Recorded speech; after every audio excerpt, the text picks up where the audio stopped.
Thanksgiving, really, who doesn't want to give thanks? Like, do you know of anyone who's like, nope, I don't want to be thankful? Sure, there's the odd Scrooge and there's the occasional Grinch, but really Thanksgiving is something that all of us want.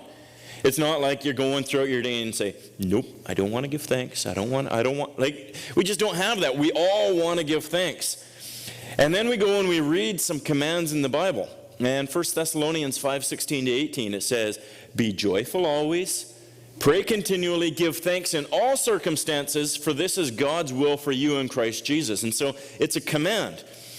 And contrary to popular opinion, Jesus isn't a killjoy. He's not out there saying, no fun, no joy, I'm a party pooper.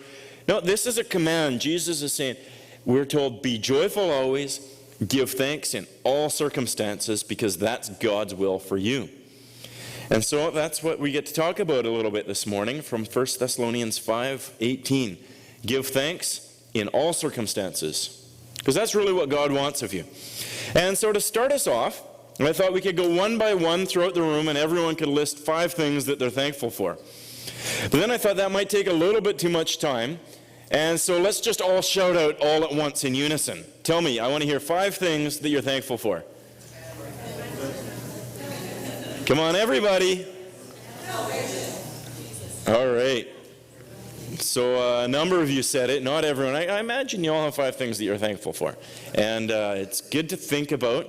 It's good to think, okay, what am I thankful for? Because we're told to be a thankful people. It's a command that's given to us. It's God's will that you give thanks. Have you thought about that? It's God's will that you give thanks. We always wonder, oh, what's God's will in my life? And we're usually thinking that specific instance. But the overarching, there's a number of ways throughout the Bible we see God's will, but one of them is to be a people who give thanks in all circumstances. And as much as we want to give thanks, often we fall into a rut and things go wrong and we find that we're not giving thanks. And so we always want to be boosting ourselves up. Okay, let's psych ourselves up and give thanks. So I went on Google to learn a few lessons. How can I give thanks? I should have just gone straight to the Bible. It would have been more helpful. But Google told me all sorts of interesting ways to give thanks. And I realized there's a lot of good techniques and a lot of good practices that produce thanksgiving. And yet there's a distinction between there's ways to give thanks without faith, and there's ways to give thanks that come from faith.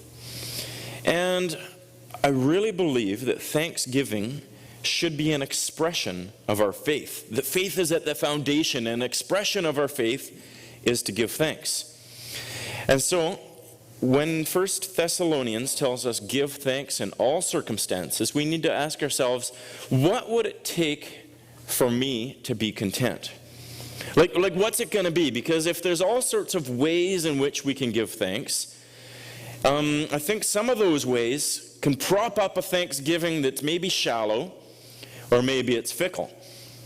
When my family was preparing to go and live in Tanzania, we got to go to a number of different churches and speak at all sorts of different Bible studies and share our vision.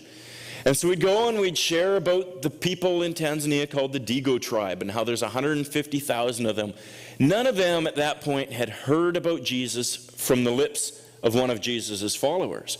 And it's just this great need of the unreached people groups of the world to learn about Jesus. And we'd share about how we were going, and since they live in such extreme poverty, we didn't want to show up with all our fancy stuff. We were going to go live a very simple lifestyle amongst them. There'd be no electricity. We'd be doing laundry by hand. We'd only have 2 bags of luggage to be able to take for each person in our family for those years we were living there. And as we were telling people these things, often people would get this dreamy look in their eyes. And they'd think, wow, wouldn't it be great just to be free from the rat race of all our programs and structures and schedules, and just to be free from the enslavement of materialism, and just to have 2 bags of material possessions? That'd be so freeing. And we're so tied up here in our North American culture of just stuff and busyness and things all around us, that people are like, man, I'd really be able to give thanks if I just had less. You know, if you stop and think about that, it's going to be faulty logic, and yet don't you have that sigh of relief just to be free from all the hectic things around you? Well, let me tell you from personal experience, if you only have 2 bags of possessions, you cling very tightly to those things. And, okay, this is the one nice thing that I own, and I'm holding tight to it, and I don't want you anywhere near that. And you hope you'd be free from being possessive, but I think if it's in the heart, it doesn't matter how much you have, you're still going to cling tightly to that. And so being free from all of your materialism, really I don't think is going to help you be any more thankful. All over the internet there's talk about our first world problems. And it's to help us get a proper perspective. Okay, when I'm going to the garage and I want a new paint job on my cars and some new fancy tires, it costs me an awful lot of money, and it's a real burden to be able to spend that much money on my car. And they're telling you, hello, that's a first world problem. Like, get a grip here. Other people, they've just got their bike that they're trying to maintain around the world. And so if you compare yourselves to them, at least be thankful that you have the problems of being stuck in traffic and you have the problems of paying a high electricity bill, because at least you have electricity. And I think that can help us have a proper perspective. And yet if we're just comparing ourselves to the third world, it can produce thanksgiving within us, but it's shallow, isn't it? Because all of a sudden someone's going to come along who has more than us, and if we're doing the comparing game, you can't just compare yourself to those with less than you. We also tell ourselves ways to be thankful of, well, just be satisfied with what you have. Just look around and just be grateful for the few things that you have. And in essence, we're saying just set the standard and make it a little bit lower than what you've got, and then you've exceeded that, and so then you're a thankful person. And I think that can produce thanks in us. And I wonder what Paul would have thought of that logic in Philippians chapter 3 when he's going through his lists of all the things that people are really clinging to in life that gives them significance. Paul says, if anyone else thinks he has reason to put confidence in the flesh, I have more. And he starts to list all the things that really he should be thankful about. He can really be Paul didn't say, I can really be thankful for my upbringing and the good religious upbringing that my parents give me. And I'm just satisfied with the education level that I have in becoming a Pharisee. And I'm really grateful for the righteousness that I have in following the laws and the rules of my religion. No, he didn't say, well, I'm just grateful for the few things that I had. Do you know what Paul did? He says, those things are trash. He says, I'm not even counting those because I want something more. And when Paul says, I've learned the secret of being content in every situation, his secret is found in Philippians 3 where he says, I want more. And you're thinking, wait a minute, what's this pastor saying? Because the media is always trying to sell us. They're saying, you just want more out of life. And here's the one product that you really, really need. And we understand, wait a minute, that product isn't going to satisfy me. That product isn't going to cut it to say, oh, once I've got that, then I'm all set. And yet I wonder if they take a truth in the media and then they just make a subtle shift to it to turn it into a lie. And then we just write it off all together and we say, oh, I just want to be satisfied with less. Where we should be saying, no, I want more in order to be satisfied. But just not more things that aren't going to cut it. Because a lot of things are going to let you down. I just want better relationships. Well, relationships are going to let you down. I just want a better job and a better security in life. Now, it's good to want more, but the things and the job and the securities that come from that can't follow through. We want to raise our sights higher. We don't want to settle for less. We don't want to be people who are just too easily satisfied. We want to set our sights higher to what's ultimate and to what can satisfy. And who is that? Paul says, I want to know Christ and the power of his resurrection and the fellowship of sharing in his sufferings, becoming like him in his death, and so somehow to attain the resurrection from the dead. I want more. And I want what's ultimate, so it's Jesus that I want. I don't want to settle for less. I want to settle for what's ultimate. I want more. And so to be a person who gives thanks, if thanksgiving is an expression of our faith, we want to be thankful by raising our expectations, which really shows that we're expecting God. And when we expect God, just like we are singing, be thou my vision. Be the one who's my all and my everything. Do you think God's going to let you down? Jesus says he's the living water. If we come to him, we'll never be thirsty again. We can cry out with the psalmist, as the deer pants for streams of water, so my soul longs after you. Or he says, better is one day in your courts than 1,000 elsewhere. Do you get that sense of, I want more? I don't want to just be satisfied with the few things that I have. I want to raise my expectations and I want more. So we can say with Augustine in the 3rd century, who says, God has made us for himself, and my heart is restless until it rests in him. And so our hearts are restless. And that's why the media is so good at saying, well, just buy this and it can satisfy you, and just get that and it can satisfy you. But no, our hearts are restless until what? Until they're satisfied in the only one who can satisfy us. And so we want to raise our expectations as an expression of our faith. Now, does this work? Because we're told in 1 Thessalonians 5 to be thankful in all circumstances. And so if everything's going well for you, business is working out, and marriage is pretty good, and your kids are doing well, it's kind of easy to give thanks in those times, and it's kind of masks, well, am I really satisfied? Am I really grateful? But when everything's in the pits and nothing's working out, we want to raise our expectations and say, I'm going to give thanks to God for who he is and what he's doing. And so we want to have a security in life. Maybe that's what we really want. Where are we going to find that? I'm not going to be able to find it in my job. I'm not going to be able to find it in my resources. I can only find that security in God, who said, I will never leave you. I will never forsake you. And so, as an expression of our faith, let's want more. Let's say, God, to feel that security, I'm going to look to you. And I'm not going to be satisfied with inferior things. I'm not going to be satisfied with just my job as my security, because that's so fickle. I'm going to look to you, who has promised to be faithful. And then I know that you will come through for me. And so when everything's down, thanksgiving is an expression of our faith, saying, I thank God that even though things aren't working out, it's him that I'm looking to. And so please, don't be satisfied with less. Don't just say, I'm just going to lower the bar and lower my expectations. No, raise your sights and say, it's to God that I'm looking. And so then how does that happen? If we're told, give thanks in all circumstances, for this is God's will for you in Christ Jesus, how do you go about doing that?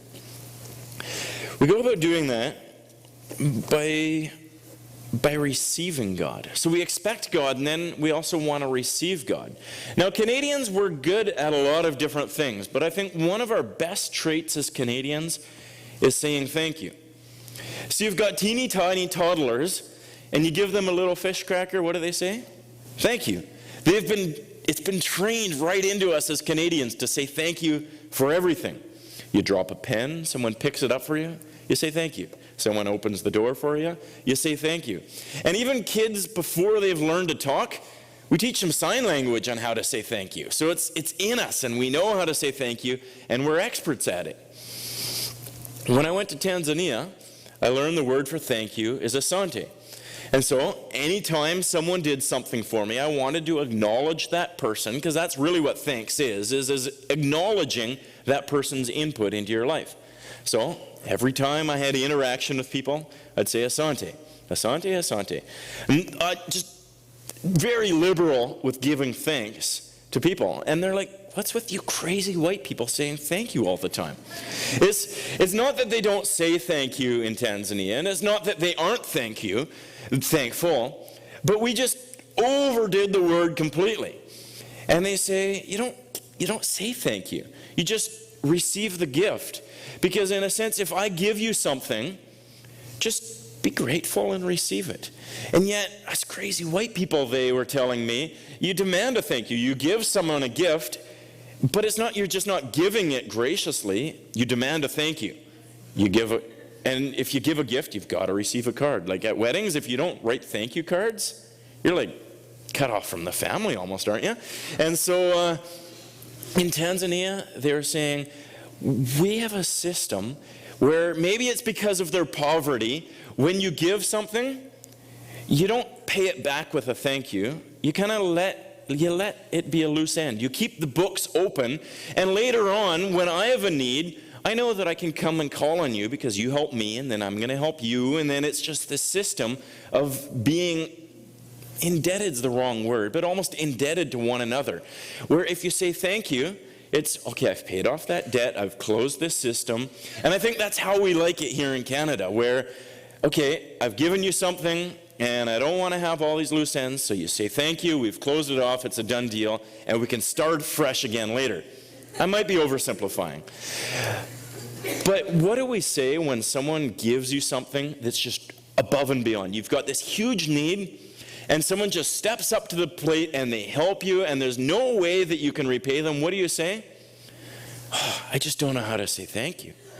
Because you want to give thanks and you want to express thanks, and yet you realize me just saying thank you isn't good enough to be able to repay that, and so then you feel bad. And we've got this system where, in a sense, sometimes we want to repay the grace with a thank you. And yet we realize that you can't repay grace, especially with a thank you. And so then when God pours out his grace in our lives, he gives his own son to be able to take away our sin, to adopt us into his family. And we say, well, I just want to thank God by giving him my life. Well, we can't just pay him back. We can't just give him enough to be able to say thank you. And so what is the proper response when you receive grace? Isn't it praise? To be able to just praise God?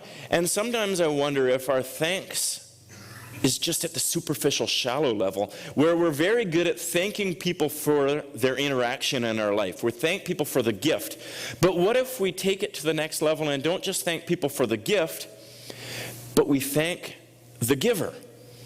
And so instead of just acknowledging a person and saying thank you, we turn it into praise and we thank the giver. And so when God is interacting in our lives, and rather than just saying, God, I thank you for my good health. Now, are we to say thank you for my good health? Of course. We're to say it again and again, and we're not to stop giving thanks and to count our blessings for all the things that we have.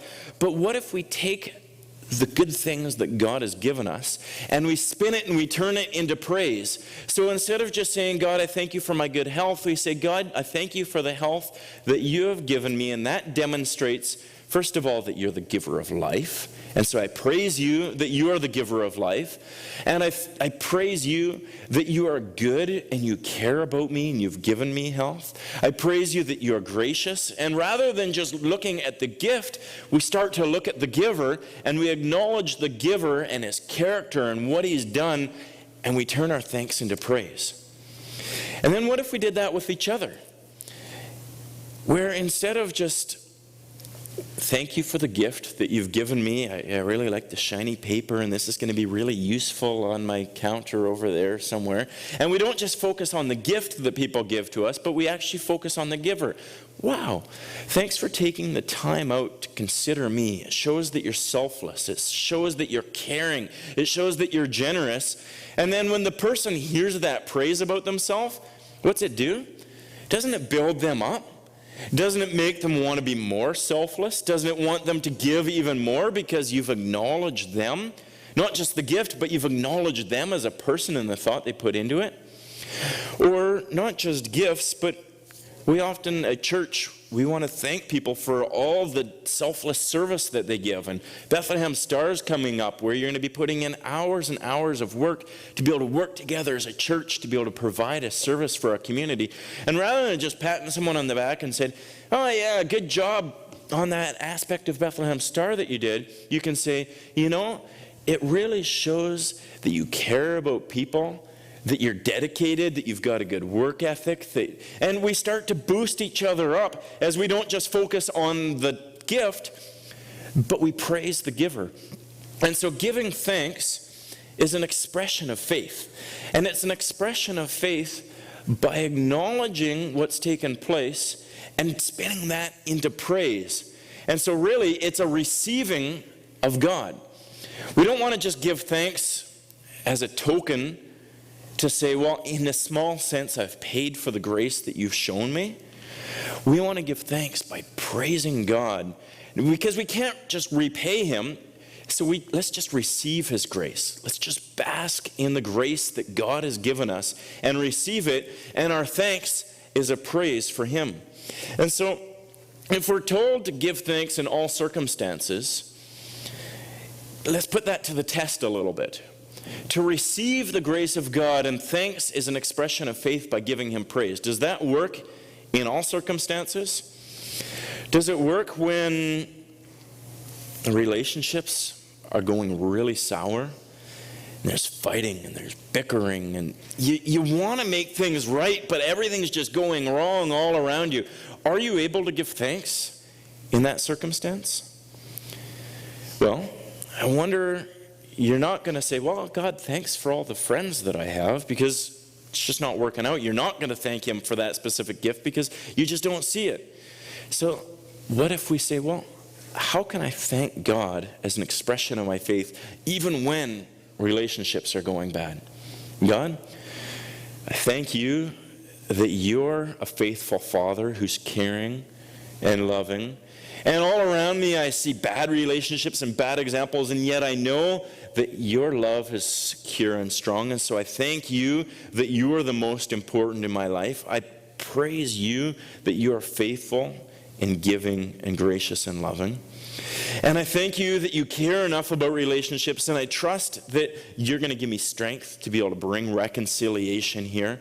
And so I thank you in advance that you're going to help me be patient and forgiving and loving in these relationships. And so then thanks isn't just, oh God, I've got everything together and so I give you thanks. Thanks is almost a looking forward in faith, trusting that God is going to give you the wherewithal to be able to deal with that and the grace to be able to work out reconciliation as he wants. So I think that we can give thanks in all circumstances, but thanks isn't always just for that one thing we have. We spin it and we thank the giver, trusting him and what he's working out. So thanks is an expression of our faith. And because it's a faith-filled thing, we want to raise our expectations and we want to say, I'm shooting for the ultimate. And it's only God who can satisfy that. So I raise my expectations, saying it's God that I'm looking for. And then we want to receive the grace that he gives us, and our thanks is a praise and a receiving of that grace. And thanks, there's giving thanks and there's being thankful. And so you can say thank you, and that's giving thanks, and we want to be thankful, and that's in our heart. And sometimes we say, well, really, I'm just thankful in my heart. But being thankful, it requires expressing itself. You can't just be thankful and have it bottled up within you and not express yourself. It's just not complete. It's lacking something unless it's expressed. And one of the ways that giving thanks expresses itself that I really came to grips with in the last couple of weeks, and it really hit me, is giving thanks is a way to combat sin. Giving thanks is a way to combat sin. And I saw that in the study of Ephesians chapter 5. Our small groups are working through the book of Ephesians in our Bible studies this fall. And the college and careers are in chapter 5. And so as I was getting ready for that, it's a big chapter, especially for younger people. Among you there must not even be a hint of sexual immorality or of any kind of impurity or of greed, because these are improper. Nor should there be obscenity or foolish talk or coarse joking. So I'm thinking, okay, how are we going to deal with this topic? The whole idea of sexual impurity with all these young college students. I'm thinking, okay, we could talk about internet use, and we could talk about relationships, and we could talk about all these other things. And I'm thinking, okay, how are we going to be able to get these people to think, okay, how am I going to fight against the sin of lust and to live in holiness? Well, if I was writing the Bible, I would have said, instead of having all these different things, you need to be disciplined, and you need to be holy, and you need just to get on the right track. Except for when it's written here in Ephesians 5, he says, instead of this immorality and impurity and greed, what are we to do? He says, give thanks. I was like, give thanks? I wouldn't have written that. Why give thanks? And as I started stewing, it's like God opened up my eyes to what thanks is. as an expression of our faith, because I never think of thanksgiving as a way of combating sin. And yet it really became clear to me, well, with this one with greed, I could get that because I want more stuff. If I could just get better things here and get more things there and get a little bit more money so I could upgrade all of it, and I just become greedy. Well, to combat that with thanksgiving, that makes a little bit of sense. Well, I give thanks for what I have, and I trust that God is there. And yet, as thanks is an expression of faith, instead of being greedy, I can say no to greed. No, those things, they're not going to boost up my life. They're not going to make me more worthwhile as a human being. They're not going to bring me approval that I'm looking for. And so, God, I thank you that you're the one who says, I've chosen you to be part of my family through my son Jesus. And so God's given me his approval. And so rather than going to greed, I can say, no greed, I'm not going to be greedy. I'm going to accept what God has given me because I know that he is good and he knows what's best in my life. And so I give thanks to God for who he is and what he's done in my life. And I've combated the sin of greed. Now with the sin of lust, how does that work? Often we're looking for acceptance. We want people to approve of us. We want people to accept us and say, you're a worthwhile person. And so in relationships, we want people to accept us. And so then all of a sudden we lust after somebody and we say, if only I could have that person, they'd satisfy me, they'd approve of me, and then I'll have acceptance. And if we can't find it in a person, well, maybe an image on a screen, well, we'll have to settle for second best there. And we go after all different ways to find acceptance. And so to combat sin with thanksgiving, we can look at that sin and that temptation and we can say, no, I realize that's not going to satisfy my need for acceptance. But God, I give you thanks that even though I'm tempted towards that, I'm going to say no to that. I give you thanks in faith, saying, the acceptance that you give me is enough. And I'm going to rest secure in that. And I'm not going to chase after all these other means of trying to find acceptance, but I'm going to look to the one whose acceptance matters the most. And so, expressing our faith, we express our faith by combating sin, by saying no to temptation. Maybe at work you want to prove yourself. You want to rise up the whole corporate ladder and say, look what I've accomplished. Everyone tell me how great I am. I've proved myself and I've shown everyone that I'm worthwhile. And God says, I'm gracious, and so you don't have to prove yourself. Just rely on my grace. Trust in what I've done and receive me. And so we can say no to trying to prove ourselves. And we can say, God, I thank you that your grace is enough. And in faith, I'm going to cling to that, and I'm going to rely on your grace. So do you see how thanksgiving is a means to combat sin and temptation?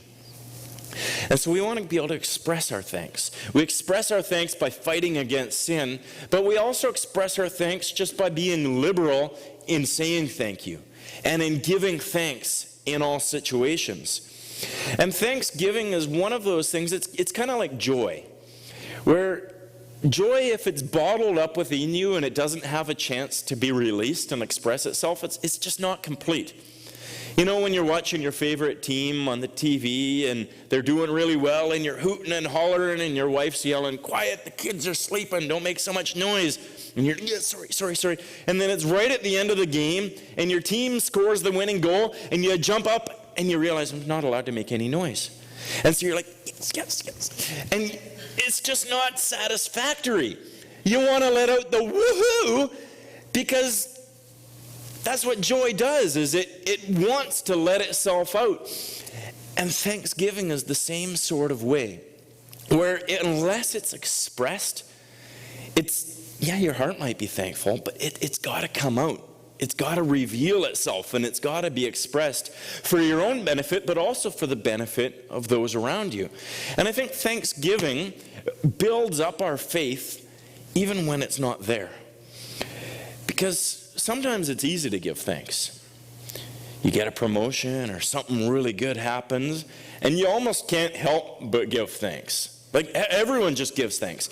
And yet, because thanksgiving is an expression of faith, even when things are going wrong, even when everything's against you, if you choose by faith, no, I'm going to give thanks to God, for he is good and his love endures forever, then all of a sudden, as it lets itself out, it grows.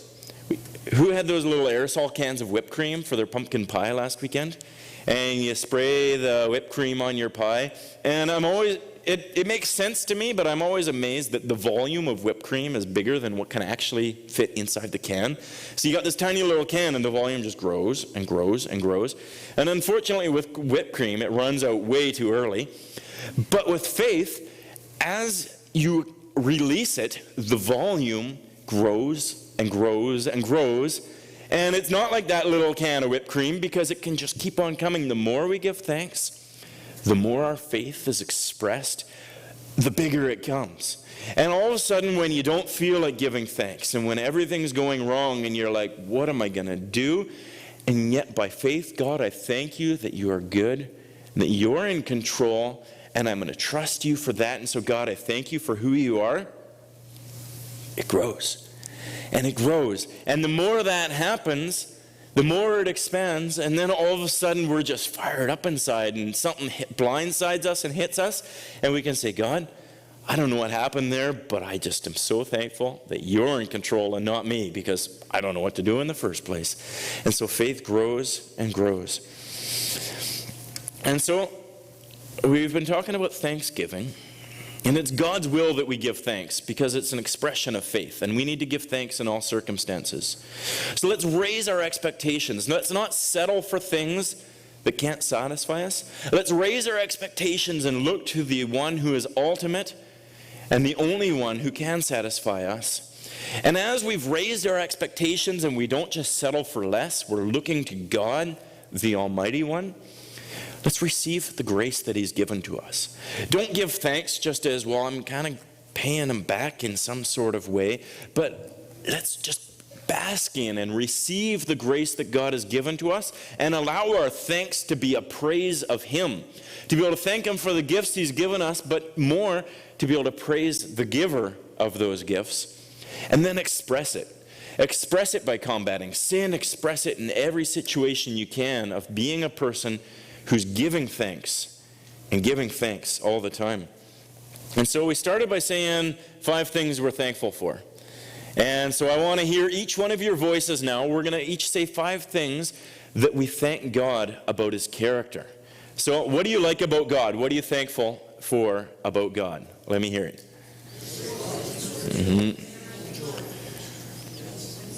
Oh, say 5 things. Count them out. All right.